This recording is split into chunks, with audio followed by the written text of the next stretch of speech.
Hello everyone, welcome to the channel prepare with Ichchha. देखिए, इस video से हम शुरुआत कर रहे हैं यूपी पीसीएस मेंस जीएस 5 की। जो भी आपके सिलेबस के टॉपिक्स हैं, मेरी कोशिश रहेगी कि सभी को कंप्लीट करवा सकूं। भले ही हम एक सीक्वेंस में नहीं चलेंगे, बट स्टिल हम सभी को कवर करने की कोशिश करेंगे। एंड ये जो वीडियोस हैं, वो आपको उसमें जो कंटेंट है वो आपको इंग्लिश में लिखा हुआ मिलेगा, लेकिन मैंने कोशिश करी है जहां पर भी मुमकिन हो वहां पर मैं हिंदी में बता दूं। एंड एक बार देखिए, चीजें वैसे आपको समझ में आ जाएंगी। इन केस नहीं आती हैं समझ में, या आपका कोई भी फीडबैक हो तो आप आराम से दे सकते हैं कमेंट करके। मुझे कुछ भी लगेगा, कहीं पर भी चेंज करने की जरूरत लगेगी तो डेफिनेटली आई ट्राई कि मैं उसको चेंज कर। ठीक है। एंड ये जो वीडियोस होंगे, रोज नहीं आएंगे। मेरा प्रयास रहेगा कि ऑल्टरनेट डेज में एटलीस्ट मैं इसको जरूर लेकर आऊं। देखिए, हम जीएस 5 के 11वां जो टॉपिक है उससे शुरुआत कर रहे हैं। सीक्वेंस में नहीं चलेंगे, लेकिन मेरा प्रयास रहेगा कि सभी टॉपिक्स को करवा सकूं। ठीक है। तो ये जो टॉपिक है ये आपको शायद ये आपको बहुत सारे सोर्सेज से ना मिले। बहुत ही कम सोर्सेज में इनके बारे में दिया हुआ है। एंड अगर आपने जीएस के बाकी पेपर्स पढ़े होंगे तो आपको पता होगा, लैंड रिफॉर्म्स वाला जो टॉपिक है वो हमारा जीएस 3 के पेपर में आता है। ठीक है। तो भारत में जो लैंड रिफॉर्म्स हैं वो अगर आप पढ़ चुके हैं तो थोड़ा सा आपको यूपी के संदर्भ में पढ़ना है। यहाँ पर हम सारी चीजों को लेकर चलेंगे। थोड़ा बैकग्राउंड से शुरू कर कहानी शुरू से शुरू कर मैं समझाऊंगी, ताकि आप लोगों को सारी क्लैरिटी मिल जाए। ठीक है। चीजें थोड़ी सी इंग्लिश में लिखी हुई हैं, लेकिन जहां पर भी जो शब्द मुझे लगेगा उसको मैं हिंदी में बता दूंगी। ये नोट्स बहुत ही, जैसे मैं आप लोगों को बताती हूँ कि शॉर्ट में बनाइए, कीवर्ड्स में बनाइए, उसी प्रकार के हैं। तो आपको समझने में आसानी होगी। ऐसा नहीं है आपको बहुत सारा ओवरडोज ऑफ कंटेंट यहाँ पर मिल जाए। कंटेंट आपको कीवर्ड्स के साथ यहाँ पर मिलेगा, और आपको खुद अपने आप अगर आंसर आता है तो उसको सेंटेंसेस को फ्रेम कर बनाना पड़ेगा। ठीक है। तो चलिए कहानी की शुरुआत करते हैं। आपको पता है कि ब्रिटिशर्स के समय पर बहुत ज्यादा एक्सप्लॉयटेशन होता था। ठीक है, ये सबको पता है। अंग्रेज बहुत ज्यादा शोषण करते थे भारतीयों का। और उस समय पर लैंड रेवेन्यू, यानी कि भूमि राजस्व वसूलने के लिए ये लोग अलग अलग तरह की लेकर आए थे प्रथाएं, सिस्टम्स। ठीक है। एक हो गया हमारा परमानेंट सेटलमेंट। ठीक है। एक हो गया महालवाड़ी सिस्टम। ठीक है। एक हो गया हमारा रैयतवाड़ी सिस्टम। थोड़े थोड़े तीनों में डिफरेंसेस थे, इनकी डिटेल में हम नहीं जाएंगे, लेकिन तीनों ही के माध्यम से अंग्रेजों के द्वारा क्या किया गया था, भारतीयों का शोषण। ठीक है। और अंग्रेज ज्यादा से ज्यादा राजस्व वसूलने का, यानी कि रेवेन्यू लेने का प्रयास करते थे। उनका प्रयास था कि किसी भी तरीके से चूस डालो और पैसा निकाल लो। ठीक है। तो जो किसान थे बेचारे, जिनके लैंड होते थे, जिनकी अपनी भूमि होती थी, वो क्या करते थे, वो ज्यादा देने के चक्कर में उनके पास इतना पैसा बचता ही नहीं था कि वो अपने जमीन पर कुछ इन्वेस्ट कर पाए। जब तक इन्वेस्ट नहीं करेंगे तब तक वो और उसको बेहतर नहीं कर सकते, सॉइल की प्रोडक्टिविटी नहीं बढ़ा सकते, अच्छे क्रॉप्स नहीं उगा सकते।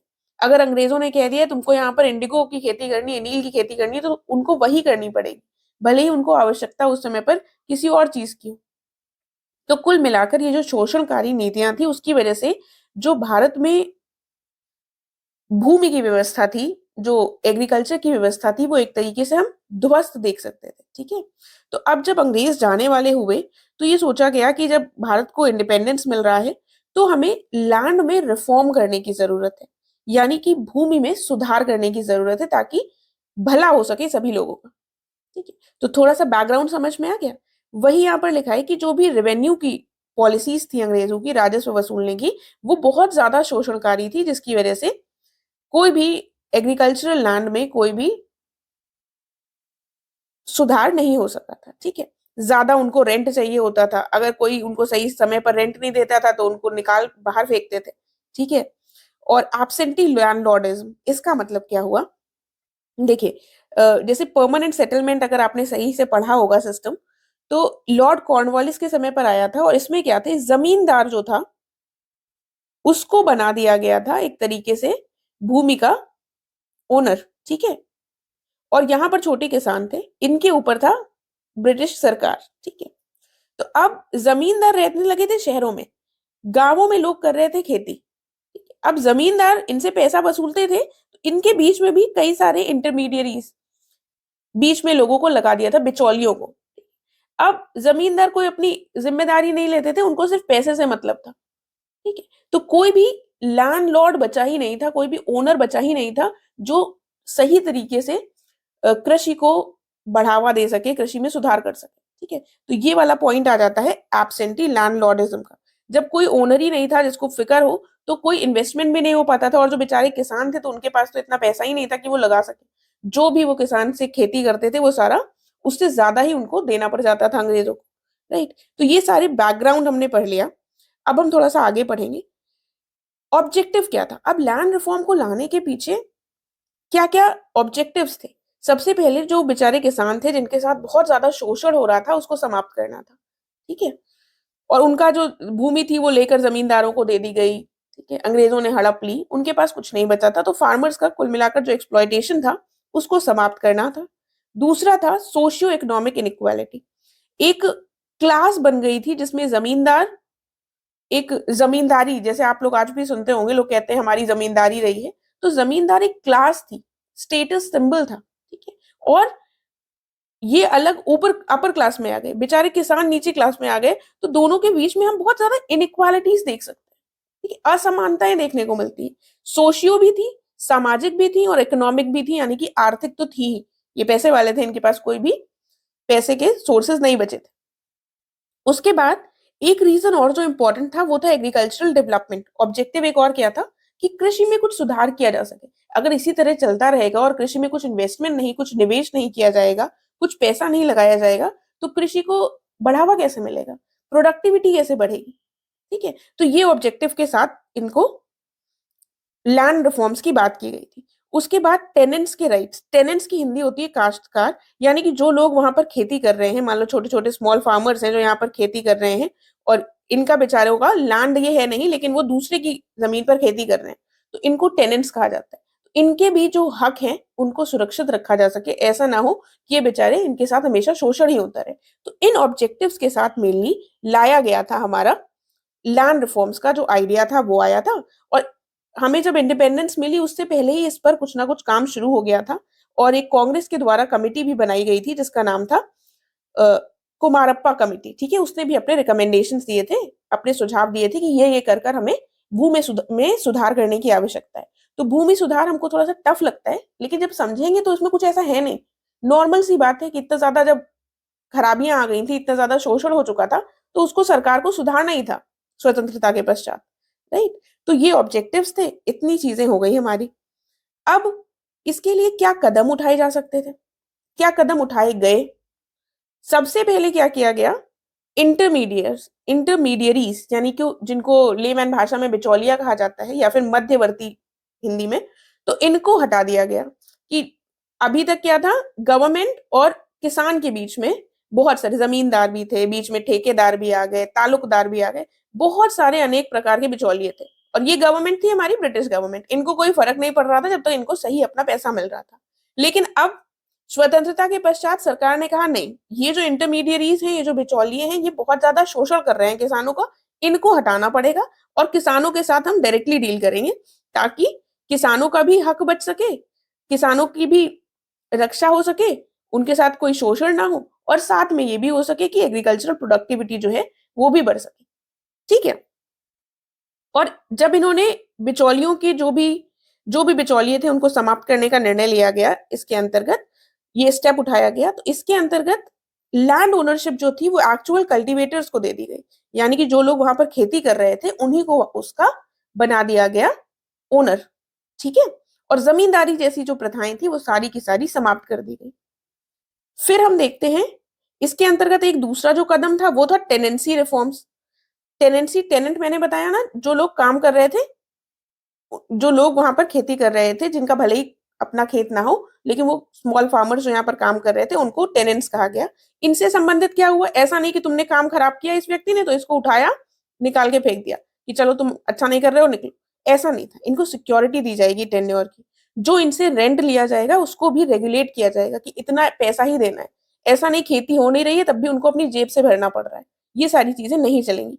और जहां पर भी मुमकिन होगा वहां पर इनको ओनरशिप के राइट्स दिए जाएंगे कि ये इनकी जमीन खुद की हो जाए।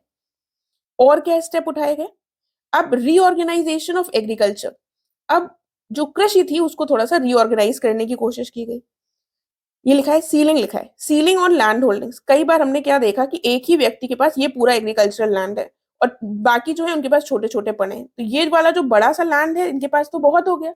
तो सरकार ने क्या कहा, सरकार ने सोचा कि ये जो बड़ा वाला लैंड है इनसे हम कहेंगे कि तुम अपना थोड़ा सा हिस्सा रखो, बाकी जो है वो बाकी जो छोटे छोटे किसान है उनमें बांट दो। ठीक है, इस तरीके से हम थोड़ा सा रीऑर्गेनाइज करेंगे और लैंड होल्डिंग के लिए एक सीलिंग बना देंगे कि इससे ज्यादा, इससे ऊपर और किसी, इससे ज्यादा आप लैंड नहीं रख सकते। ठीक है, और डिस्ट्रीब्यूट कर देंगे सरप्लस। सरप्लस मानिए जो भी ज्यादा होगा, अधिक लैंड होगा, उसको हम उन लोगों को दे देंगे जो लैंडलेस है, जिनके पास कोई भूमि नहीं है। और कोऑपरेटिव फार्मिंग बेसिकली हम प्रमोट करेंगे कि लोग मिलजुल कर आकर कोऑपरेटिव फार्मिंग करें। तो कोऑपरेटिव फार्मिंग होती क्या है, जिसमें लोग अपनी रिसोर्सेस को मिलाकर खेती करते हैं आकर। ठीक है, तो जिसके पास अगर छोटी छोटी भी भूमि है तो वो भी अगर आकर मिलकर खेती करेंगे तो इससे हमारी जो कृषि की प्रोडक्टिविटी है वो जरूर बढ़ेगी। तो इसके माध्यम से ये भी प्रयास किया गया। और कंसोलिडेशन ऑफ लैंड होल्डिंग्स, कई बार देखा गया कि कई जगह पर बिखराव था लैंड में। ठीक है, एक जगह अगर कंसोलिडेटेड चीज होगी तो उसी में सही तरीके से खेती हो पाएगी और उसकी प्रोडक्टिविटी बढ़ पाएगी और फायदा भी मिल पाएगा किसान को भी और सरकार के लिए भी। ये अच्छा होगा कि खेती अच्छी होगी और प्रोडक्टिविटी बढ़ेगी, इसीलिए कंसोलिडेट कर दिया गया, यानी कि उसको मिला दिया गया। ठीक है, जो भी फ्रैगमेंटेड और बिखरा हुआ जमीन थी, तो ये वाले जो स्टेप्स थे वो लिए गए। अब ये स्टेप्स अगर लिए गए तो कुछ ना कुछ तो एक्ट आया होगा लैंड रिफॉर्म्स को लाने के लिए, कुछ ना कुछ तो किया गया होगा ना कि ये स्टेप्स हमें उठाने हैं। तो उसके लिए इस पर अभी हम वापस आएंगे। अब हम यूपी में देखते हैं हुआ क्या, ये जो स्टेप्स थे ये कैसे लिए गए। यूपी में अगर हम देखें तो सबसे पहले आजादी के बाद एक एक्ट आता है, Uttar Pradesh Zamindari abolition and land reforms act 1950। 1950 का ये एक अधिनियम आया जो लागू होता है 26 जनवरी 1951 को। और फाइनली इसके माध्यम से 1 जुलाई 1952 को हम देखते हैं कि अबॉलिश हो गया, समाप्त हो गया जमींदारी सिस्टम जो था पूरी तरह से। ठीक है, तो जो मेजर्स लेने की बात की गई थी वो एक उसके लिए ये एक्ट बनाया गया कि जमींदारी सिस्टम को पूरी तरीके से समाप्त कर दिया गया। नाम में ही ये दिख रहा है। जमींदारी कौन थे, जो हमने पहला स्टेप देखा था कि इंटरमीडियरीज को समाप्त किया जाएगा, उसी के क्रम में ये एक स्टेप उठाया गया।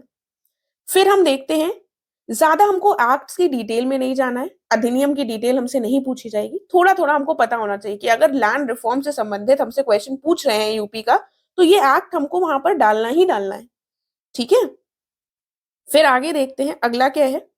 फिर आगे हम देखते हैं कि एक और प्रयास किया गया 1960 में, एक UP imposition of ceiling on land holdings act आया। अब सीलिंग क्या था, लिमिट कर दिया गया कि एक इंडिविजुअल के पास जैसे मान लो 100 बीघा है तो अब एक इंडिविजुअल केवल 10 बीघा ही रख सकता है, उससे ऊपर का जो है वो 90 बीघा तुमको उन लोगों को देना है जिनके पास नहीं है। ठीक है, तो इसी प्रकार इनिशियली शुरुआत में इन्होंने सीलिंग रख दी थी, लैंड सीलिंग, लैंड की लिमिट 40 एकड़, जो बाद में फिर रिवाइज कर 12.5 एकड़ कर दी थी। ठीक है, तो इस एक्ट के माध्यम से इन्होंने क्या प्रयास किया कि लैंड की लिमिट हो सके कि एक व्यक्ति या एक परिवार कितना लैंड रख सकता है। राइट, उसके बाद हम देखते हैं ये यूपी से स्पेसिफिक एक्ट्स थे। ठीक है, उसके बाद ये देश भर के स्तर में हम देखेंगे कि जो आचार्य विनोबा भावे थे, इन्होंने गांधीवादी विचारधारा से ये थोड़ा प्रेरित थे, गांधी जी से इंस्पायर्ड थे। इन्होंने प्रयास किया कि लोग वॉलेंटरी यानी कि अपने आप से भूमि को दे दें। ठीक है, तो ऐसा अगर हम प्रैक्टिकली सोचे तो पॉसिबल नहीं है कि कोई अपना भूमि क्यों देगा, लेकिन इन्होंने ऐसा लोगों को इंस्पायर करने की कोशिश करी कि जिनके पास एक्स्ट्रा है वो उन लोगों को दे दें जिनके पास नहीं है।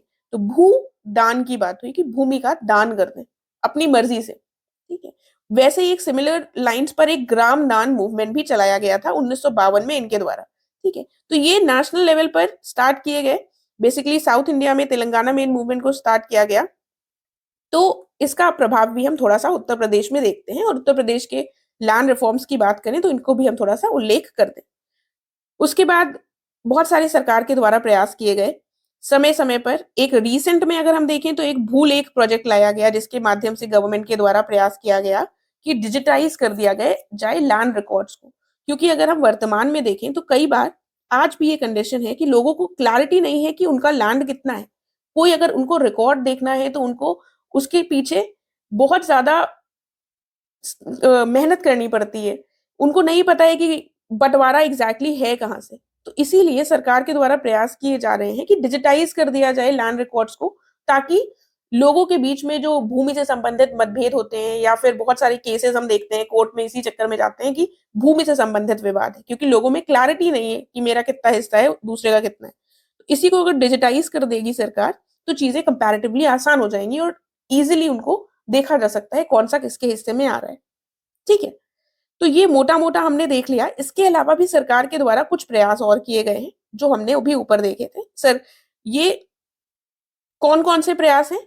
जैसे मैंने भूलेख वाला बताया, वैसे ही digital India land records modernization अभी हाल ही में सरकार के द्वारा शुरुआत की गई है इस स्कीम की, जिसमें लैंड रिकॉर्ड्स को मॉडर्नाइज कर कर डिजिटलाइज किया जा रहा है। ठीक है, डिजिटल माध्यम में रहेंगे तो इनको आसानी से देखा जा सकता है और फिर उस भूमि का प्रयोग भी सही से किया जा सकेगा। अभी जब पता ही नहीं है ये भूमि किसके अंदर आ रही है, तो सरकार को अगर खरीदना भी होगा तो इससे खरीदेगी। ठीक है, स्वामित्व योजना भी उसी के क्रम में शुरू की गई, हाल के वर्षों में शुरू की गई योजना है। इसके माध्यम से भी विलेजेस में मैपिंग के माध्यम से टेक्नोलॉजी के प्रयोग से पता चल पाएगा कि कौन सा एरिया किसके अंतर्गत आता है। और इसके बारे में थोड़ा सा डिटेल में बता देती हूँ। ये योजना जो है ये बेसिकली शुरू की गई है पंचायती राज मंत्रालय के द्वारा, और इसके अंतर्गत क्या किया जा रहा है, जिसकी ओनरशिप है उसको प्रॉपर्टी कार्ड दिए जा रहे हैं। प्रॉपर्टी कार्ड किस आसान क्या कर देंगे उनकी जिंदगी। प्रॉपर्टी कार्ड है तो अब उनको अगर अपनी जमीन के बदले थोड़ा सा लोन चाहिए तो वो ले सकते हैं।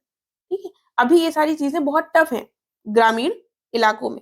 तो इस तरीके से ये जो स्कीम है जो कि 24 अप्रैल 2020 को शुरू की गई थी, ये भूमि सुधार में थोड़ी सी हेल्प कर सकती है।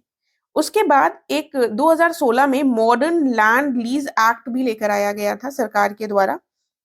ये जो अधिनियम है, पहली बात तो मॉडल क्यों है, क्या है कि जो एग्रीकल्चर का जो सब्जेक्ट है, जो लैंड का सब्जेक्ट है बेसिकली, जो ये किसके अंतर्गत आता है, स्टेट गवर्नमेंट के अंतर्गत आता है। ठीक है, तो अब स्टेट गवर्नमेंट उस पर कानून बना सकते हैं, लेकिन सरकार क्या करती है, ऐसे सब्जेक्ट्स पर जो स्टेट गवर्नमेंट के अंतर्गत आते हैं, स्टेट के अंतर्गत आते हैं, उसमें उन्होंने एक मॉडल एक्ट दे दिया है कि सभी राज्यों को दे दिया है कि एक मॉडल जैसे हमने प्रोवाइड कर दिया जाता है कि एक मॉडल है, इसी को देखकर आप लोग अपने यहाँ इसी की तरह अपने यहाँ भी कानून बना सकते हैं और लागू कर सकते हैं पूरे ऑल ओवर इंडिया के जितने भी स्टेट्स हैं वो। ठीक है, तो इन्होंने अपनी तरफ से एक एग्जाम्पल शो कर दिया कि इस पैटर्न पर आप लोग बना सकते हैं। तो स्टेट्स के ऊपर है कि वो अपने यहाँ इसको किस तरीके से लाती हैं, इसी पैटर्न पर लाना है वो अलग बात है। ठीक है, तो ये वाला जो है इसको भी अगर राज्य सरकारें अपनाएं, लागू करें, तो हमारे लैंड रिफॉर्म में एक महत्वपूर्ण ये कदम हो सकता है। ये लैंड लीज क्या है, इसके बारे में थोड़ी सी बात कर लेते हैं। देखिए, तो लीज मतलब हो गया यहाँ पर किराएदार। ठीक है, तो जो ओनर है अगर वो अपना लैंड जो है किसी किराएदार को दे रहा है लीज पर, तो कुछ कंडीशंस होनी चाहिए जो इनको भी फॉलो करनी चाहिए, इनको भी फॉलो करनी चाहिए। ऐसा ना हो जब ये आया इनका मन और इन्होंने उठाकर इनको निकाल दिया, या इनका जब मन आया इन्होंने अपने कब्जा कर लिया, या फिर इनको जो रिक्वायर्ड लीज है वो नहीं दी। ठीक है, इसीलिए दोनों के बीच में कोई डिस्प्यूट ना हो, इसीलिए एक ऐसा मॉडल लैंड लीज एक्ट 2016 में प्रोवाइड किया गया था नीति आयोग के द्वारा, जो राज्य सरकारें अपने अपने यहाँ लागू कर सकती है। तो ये सरकार के कदम है, ये हमने देख लिया। अब हमें क्या देखना है, देखिए अब हमने जो चीजें देखी एक बार उसको समझ लेते हैं। देखिए, आगे बढ़ने से पहले एक बार ये देख लें जो अभी तक हमने पढ़ा है, हमें वो चीज एक बार समझ में आनी चाहिए। हमने देख लिया भूमि में सुधार यानी कि रिफॉर्म्स की जरूरत क्यों पड़ी, क्योंकि पीछे की जो बैकग्राउंड की जो कहानी थी वो हमने समझ ली।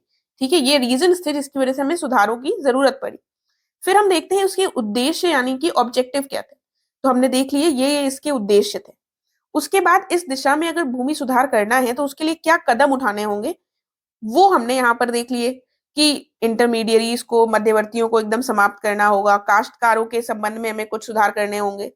ठीक है, और हमको एग्रीकल्चर को थोड़ा सा रीऑर्गेनाइज करना होगा, रीस्ट्रक्चर करना होगा, जिसके अंतर्गत हम सीमा लगा देंगे लैंड होल्डिंग्स में, हम कंसोलिडेट कर देंगे लैंड होल्डिंग्स को।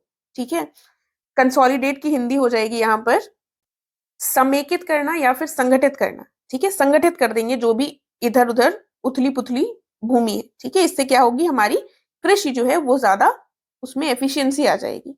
उसके बाद जो भी सरप्लस है वो हम जो भी ज्यादा है भूमि किसी के पास, उसको हम उन लोगों को दे देंगे जिनके पास नहीं है। ठीक है, ये सारे स्टेप्स जो है इनके माध्यम से हमें लैंड रिफॉर्म करने हैं। उसके बाद सरकार ने क्या कदम उठाए हैं, यूपी की सरकार पे बेसिकली हम शुरुआत करेंगे। तो यहाँ पर अगर जैसे आप लैंड रिफॉर्म्स इन यूपी से शुरुआत कर रहे हैं, आपको क्वेश्चन लिखना है, तो क्वेश्चन के आंसर में आप स्टार्टिंग में बता सकते हैं कि 65% से ज्यादा जो पॉपुलेशन है यूपी की, वो कृषि कार्यों से संबंधित है। ठीक है, तो अपने आप समझ में आ जाता है कि लैंड रिफॉर्म यहाँ पर कितने ज्यादा आवश्यक हो जाते हैं। ठीक है, तो फिर हम देखते हैं कि 1950 में एक एक्ट आया जिसके माध्यम से जमींदारी प्रथा को समाप्त किया गया। फिर हमने आगे देखा कि एक लैंड होल्डिंग्स यानी कि जो भूमि होती थी उसमें सीमा लगा दी गई कि इससे ज्यादा भूमि कोई नहीं रखेगा। ठीक है, ये यूपी में ये दो एक्ट है जो इंपॉर्टेंट है। उसके बाद हम नेशनल लेवल पर देखते हैं कि विनोबा भावे के द्वारा भूदान और ग्रामदान मूवमेंट चलाए गए। ठीक है, अब कोई भी चीज अगर वॉलेंट्री होगी कि अपने आप करो, तो उसको इतना ज्यादा सक्सेस नहीं मिलेगा। सिमिलरली ये भी इतने ज्यादा सक्सेसफुल नहीं हुआ। ठीक है, उसके बाद सरकार ने जो हाल ही में एक प्रोजेक्ट स्टार्ट किया है, भूलेख प्रोजेक्ट, जिसके माध्यम से लैंड रिकॉर्ड्स को का डिजिटलीकरण करने का प्रयास किया है। फिर हम हाल के थोड़े से और प्रयास देखते हैं। ये तीनों हमने प्रयास देखे। ठीक है, अब हमने देख लिया कि क्या स्टेप्स की जरूरत थी और क्या यूपी में हुआ। राइट, अब हम बताएंगे क्या ये चीजें सफल हुई, इसका निष्कर्ष क्या निकला, इम्पैक्ट भी है हमारे उसमें। ठीक है, तो हम इम्पैक्ट भी देखेंगे अभी। उससे पहले ये देखना जरूरी है कि रीजंस क्या रहे कि ये ज्यादा सक्सेसफुल नहीं हो पाए। ठीक है, जब भी हमसे जैसे फेलियर एक बहुत ही हार्श टर्म हो जाएगा, तभी हम इसकी जगह क्या यूज करेंगे, सीमित सफलता या फिर लिमिटेड सक्सेस जैसे शब्दों का प्रयोग करेंगे। ठीक है, कहीं कहीं पर हम देखते हैं, अगर भारत के संदर्भ में देखें तो कहीं कहीं पर ये भूमि सुधार के जो प्रयोग थे, कहीं किन्हीं राज्यों में कुछ कुछ चीजें सक्सेसफुल रही। यानी कि जैसे हम कहीं देखें, कहीं पर जो कंसोलिडेशन हुआ लैंड का वो अच्छे से हो सका, कहीं पर हम देखें तो रीडिस्ट्रीब्यूशन अच्छे से हो सका। ठीक है, तो इसीलिए इसको पूरी तरह से एक फेलियर या पूरी तरह से सक्सेसफुल नहीं ठहराया जा सकता। हमें यूपी की बात करनी है, यूपी में क्या हुआ उसकी बात करेंगे। तो यूपी से संबंधित बात करने से पहले इसके फेलियर जो हैं उन पर बात कर ले, यानी कि लिमिटेड सक्सेस के रीजंस क्या थे। सबसे पहला रीजन था कि हमारे यहाँ जमीन जो है एक हमारे सामाजिक प्रतिष्ठा होती है। ठीक है, सोशल प्रेस्टिज है, एक हमारा स्टेटस डिफाइन करता है। बाकी देशों में अगर हम देखें तो वहां पर उनके लिए सिर्फ एक अर्निंग का माध्यम है। ठीक है, सिर्फ एक इकोनॉमिक आर्थिक उनके पास ये असेट है। लेकिन हमारे यहाँ क्या है, ये एक हमारी सोशल प्रेस्टिज से जुड़ी चीज है, जिसको गिव अप करना इतना इजी नहीं था लोगों के लिए। कि तुमने लोगों से कहा कि तुम्हारे पास बहुत है तो तुम दे दो, तो वो इतना इजी नहीं था ग्राउंड लेवल पर प्रैक्टिकली। ठीक है, फिर हम दूसरा जो पॉइंट देखते हैं वो देखते हैं लैक ऑफ पॉलिटिकल विल, यानी कि राजनीतिक इच्छा शक्ति जो थी उसका भी थोड़ा सा अभाव देखने को मिला। क्योंकि लैंड जो था ये बेसिकली एक स्टेट सब्जेक्ट था, और राजनीतिक इच्छा शक्ति का जब अभाव होता है तो कोई भी योजना, कोई भी जो अधिनियम हो, उसको इतने अच्छे से उसके परिणाम सामने नहीं आ सकते। उसके बाद एक जो कॉमन पॉइंट है हम लोग कहीं पर भी यूज कर सकते हैं, रैम्पेंट करप्शन, यानी कि बहुत ज्यादा भ्रष्टाचार। किसी भी योजना को लागू करना हो, आज तक हम एक पॉइंट इसको हमेशा रख सकते हैं कि भ्रष्टाचार है, इसके चक्कर में जो भी चीजें थी वो सही से लागू नहीं हो पाई। जहां पर लोग थे, जो लैंड ओनर से कहा गया कि तुम अपनी जमीन दे दो, तो इन्होंने क्या किया, इनके पास अगर मान लो फॉर एग्जाम्पल 100 बीघा थी, इनसे कहा गया 10 तुम अपने पास रखो, बाकी 90 हमको दे दो। तो इन्होंने क्या किया, इन्होंने ये जो 90 थी अपने ही परिवार में, अपने ही दोस्तों यारों में बांट दी। ठीक है, तो इन्होंने दी ही नहीं। इसी तरीके से कई तरीके से हम देखते हैं लूप होल्स और लीकेजेस देखने को मिलते हैं। फिर आते हैं लैंड ओनर्स ने लूप होल्स और ट्रांसफर कर दिया रिलेटिव को, ये वाला पॉइंट यहाँ पर हो गया। इस करप्शन वाले पॉइंट में आप कुछ और चीजों को ऐड कर सकते हैं अगर इस पॉइंट को अलग से लिख रहे हैं। तो करप्शन या क्या हुआ, ब्यूरोक्रेटिक हर्डल्स। ठीक है, यानी कि एडमिनिस्ट्रेशन के लेवल पर हमें कुछ ऐसी चीजें देखने को मिलती हैं कि उन्होंने चीजों को लागू नहीं किया। राइट, फिर एक और जो कारण देखने को मिलता है वो मिलता है कि जिन लोगों ने अपनी भूमि दे भी दी स्मॉल फार्मर्स को, तो जिन फार्मर्स के पास आई तो उनके पास इतनी खराब उसकी क्वालिटी थी भूमि की कि मान लो बंजर भूमि थी वो दे दी, तो क्या फायदा हुआ, ऐसे रीडिस्ट्रीब्यूशन का कोई फायदा नहीं हुआ। फिर अगला पॉइंट हम देखते हैं लिमिटेड रिसोर्सेज और कैपेसिटी। अब सरकार के पास भी इतने रिसोर्सेज नहीं थे, ना ही इतनी क्षमता थी कि वो सही से लैंड रिफॉर्म जैसे एक बड़े से टास्क को इम्प्लीमेंट कर सके, उसको सही से लागू कर सके। ठीक है, तो ये रीजंस रहे जिसकी वजह से हमारे लैंड रिफॉर्म के जो प्रयास थे वो पूरी तरह से सफल नहीं हो सके। ठीक है, तो ये हमने बता दिया। फिर हम क्या बताएंगे कंक्लूजन, अगर हमसे ऐसे आंसर का पूछा जाएगा तो हम बताएंगे ये लैंड रिफॉर्म्स, भूमि सुधार जो है ये काफी जटिल और ऑनगोइंग प्रक्रिया है, यानी कि जो निरंतर अभी तक चल रही है प्रक्रिया। ऐसा नहीं था कि लैंड रिफॉर्म्स हो गए स्वतंत्रता के पश्चात अब खत्म, अभी भी ये प्रक्रिया निरंतर जारी है। तभी तो सरकार के द्वारा वर्तमान में भी कई प्रयास किए जा रहे हैं, जैसे हमने देखा स्वामित्व योजना टाइप के, ठीक है, जिसमें हमें अभी भी क्या चाहिए कि हम कंटिन्यूअसली इसमें अटेंशन और एफर्ट्स देते रहें, ना सिर्फ सरकार बल्कि जो भी इससे बाकी स्टेक होल्डर्स, जो भी लोग इसमें इन्वॉल्व हैं, उनका भी इस दिशा में सक्रिय योगदान आवश्यक है, ताकि लैंड रिफॉर्म्स जैसी जो एक जटिल प्रक्रिया है उसको सही निष्कर्ष तक पहुंचाया जा सके, ठीक है, और ओवरऑल सभी को लाभ हो सके। इस तरह की लाइंस अगर आप अपने पास लिख लेंगे, आपको पूरा पूरा पैराग्राफ 4 लाइन का लिखने की जरूरत नहीं, एक लाइन आप ऐड करके ये 2 लाइन अगर आप लर्न कर लेंगे तो आपका एक कंक्लूजन बन जाएगा, ठीक है। अब हम आ जाते हैं इम्पैक्ट वाला पॉइंट, जो है कि अगर हमसे पूछ लिया जाए कि लैंड रिफॉर्म्स का यूपी में इम्पैक्ट क्या रहा, तो अब आप क्या बताएंगे? खुद सोचने की कोशिश कीजिए, जो चीजें हमने पढ़ी हैं उससे क्या आप इम्पैक्ट निकाल सकते हैं? यानी कि प्रभाव की बात हो रही है, निकाल आप लेंगे, लेकिन फिर भी हम थोड़ा सा डिस्कस करेंगे यहाँ पर। प्रभाव, सबसे पहली बात जो इसका प्रभाव है, अब किसी भी चीज के पॉजिटिव और नेगेटिव प्रभाव हम देखते हैं जनरली, लेकिन यहाँ पर कुछ ऐसा नेगेटिव प्रभाव तो था नहीं।